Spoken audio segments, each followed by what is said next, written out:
So once we're finished cutting the crown, then we can move into the back area. To give yourself a guideline for the back, you're just going to drop about a 1/2 inch of the crown into the back section, and that's going to give you a guideline at the top. And the guideline that you're heading to at the bottom is going to be the perimeter.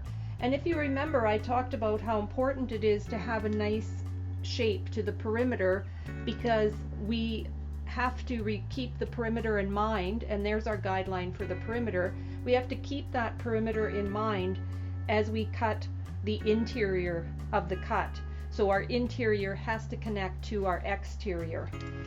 So it's just taking vertical sections and taking each vertical section and moving it towards the 6 point, so that we're over directing this hair to increase length as we go towards the sides.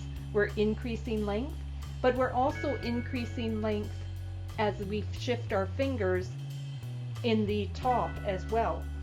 So I like to normally just divide this in half, because this is a lot of hair for your hand to hold. But before we get started, I just want to show you those two guidelines. So if we look this way, we can see there's our guideline from our crown, and here's our guideline from our perimeter. So guideline from the crown, guideline from the perimeter. In between, we have long hair, which we just have to cut off so that it blends and connects. And that's all we have to do. So to do that, I'm just going to take this section in half, comb this hair. Remember to use your fine teeth to comb the hair. There we see our guideline from our crown, and we can just do a finger shift that finger so that we can cut to increase length. Now once you've shifted your fingers, if it's up too high for you, you can bring it down. Just remember, and always look at the angle of your shears as well. If your shears are pointing down, you're going to go shorter. Your shears need to be pointing up to increase length, just to follow your fingers, your finger shift.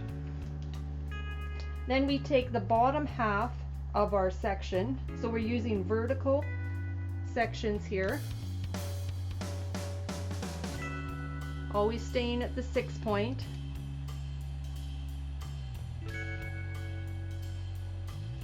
Just have to get a cleaner section there.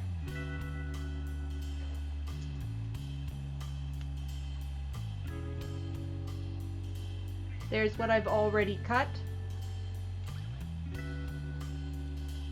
You can see the previous cut, and now we know where I'm heading to. So to do that, here's my cut, and I'm heading to my perimeter. And you can see some hair is dropping out, and that's okay. It's too short, it's going to probably blend. You can always go back and check it, do some cutting palm to palm and check that. So again, remember vertical sections. Keep in mind where you're going. Divide that in half so it's an amount of hair that your hands can handle. Comb that hair well. You see your guide. Shift your fingers to increase the length.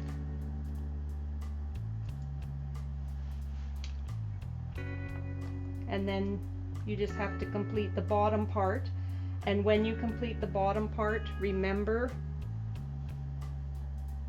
where you're heading to. You have to be able to see your guide at the bottom. So there's my guide at the top. You don't want to cut length off and the client be disappointed because too much length has been removed. And if you don't shift your fingers, that's what'll happen. Remember to always take your section and comb it over towards the 6 point. Make sure you can see your guide. And now you can see a guide that is underneath also, because it's previously been cut.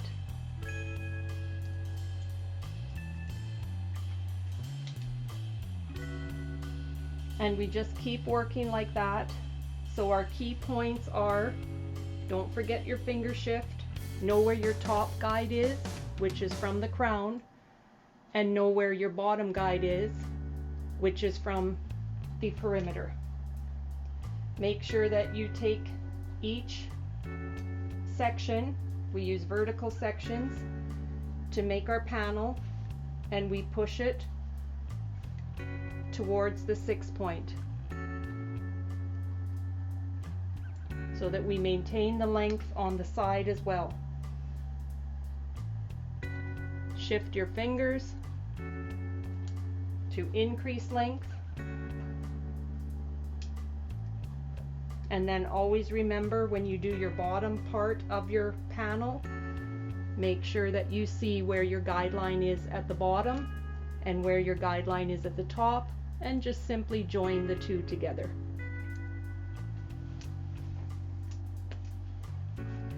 This is a really important section because it is the red zone. We have to always remember to shift this over to maintain our length.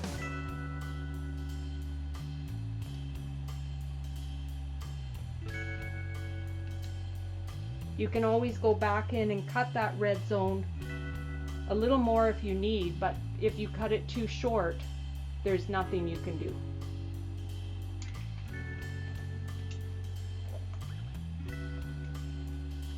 Remember to work with your elbows up.